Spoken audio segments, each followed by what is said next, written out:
Bien, on va entamer la troisième partie de notre débat sur la coordination. Parce qu'aujourd'hui, le parcours de vie des personnes handicapées est multiple. Et c'est pas un établissement, c'est des établissements, des services. Ça peut être à la maison. Bon. Donc il y a toute une... on change nos manières d'accompagner. C'est important. Mais il était prévu dans la loi HPST la fongibilité des enveloppes. Oui. Bon. Alors cette fongibilité des enveloppes qu'on appelait asymétrique. Asymétrique. On n'en a pas eu beaucoup l'usage, puisqu'il y a une loi, mais il n'y a pas de décret d'application. Tout à fait. Bon. Alors qu'est-ce qu'on fait pour l'appliquer? Alors, moi, c'est un point dur. Hein.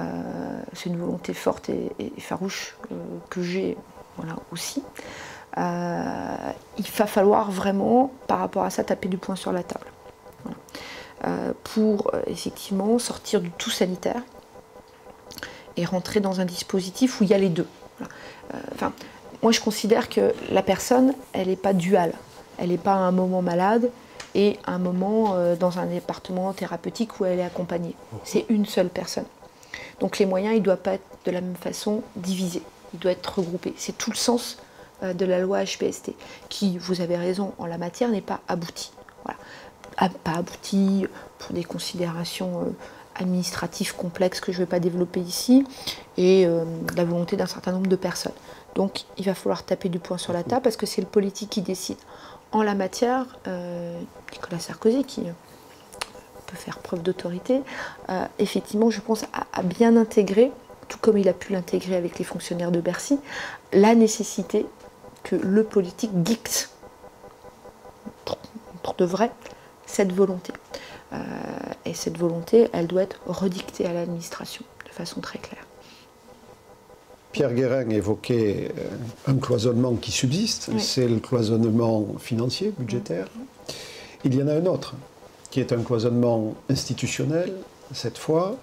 C'est le cloisonnement entre les agences régionales de santé, d'une part, et les conseils généraux, d'autre part, qui, pour les personnes handicapées, ont gardé la responsabilité de l'hébergement.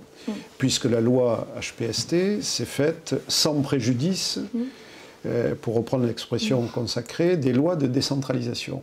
Or, de fait, vous parliez tout à l'heure du parcours des personnes qui ne sont pas duales. Merci d'avoir dit cela. Mais là, les personnes handicapées, dans leur parcours, sont confrontées, et les associations qui les accompagnent, à l'existence de deux interlocuteurs, les ARS, qui ont leurs priorités, leurs programmes, leurs schémas médico-sociaux, et les conseils généraux, qui gardent évidemment leurs prérogatives en matière d'hébergement. Il y a là un frein à l'organisation des parcours de vie, à l'organisation des réseaux de soins et d'accompagnement que l'on appelle de nos voeux. Est-ce que votre intention est d'agir également sur cet aspect-là, qui est l'aspect institutionnel et l'organisation institutionnelle de nos dispositifs de santé? Alors moi, je vais vous faire une réponse iconoclaste. Je suis pour la suppression des départements. Donc forcément, ça simplifierait beaucoup les choses. Je considère qu'en fait, la vraie proximité, c'est la commune et l'intercommunalité. Parce qu'en fait, quand vous avez un problème, c'est votre maire que vous allez voir, rarement votre conseiller général ou votre conseiller régional, que la plupart du temps vous ne connaissez pas d'ailleurs. En secteur urbain, en secteur rural, c'est un peu plus complexe, mais enfin 80% de la France est rurbaine. Donc, voilà. Alors, pour répondre de façon plus pragmatique, nous avons souhaité et nous allons enclencher une réforme des collectivités territoriales plus importante. Voilà. Il faut que les collectivités territoriales effectivement se recentrent sur leurs compétences. En l'espèce, la personne handicapée fait partie des compétences des collectivités territoriales conseils généraux, puisque le conseil général, c'est l'ère de la solidarité, la personne âgée, la personne handicapée et l'accompagnement de la petite enfance.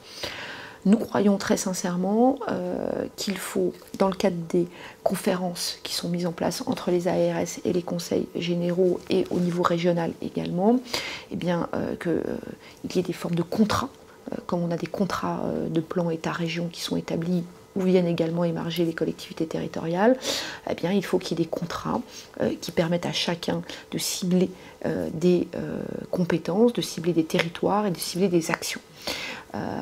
Afin que, effectivement, on puisse avoir des plannings, des prévisions et que chacun puisse s'y retrouver.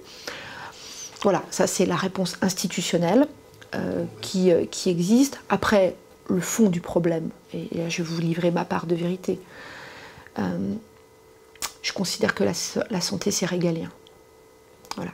Et il m'insupporte, mais vraiment, de voir qu'un Français peut être traité de façon différente sur l'ensemble du territoire, qu'il soit métropolitain ou ultramarin.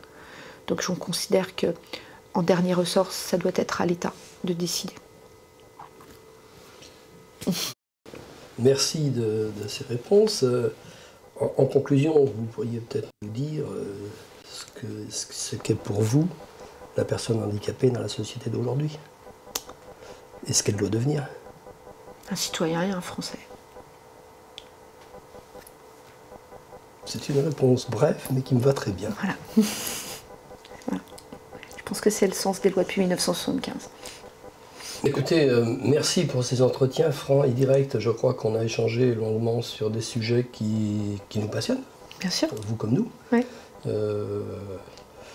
Nous avons bien noté toutes vos propositions et on sera aussi très attentif à leur mise en œuvre.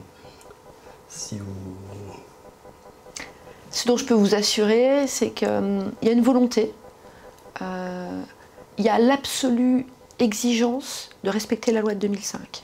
Pour nous, c'est essentiel et ce n'est absolument pas transigeable. Merci. Merci à vous. Merci beaucoup.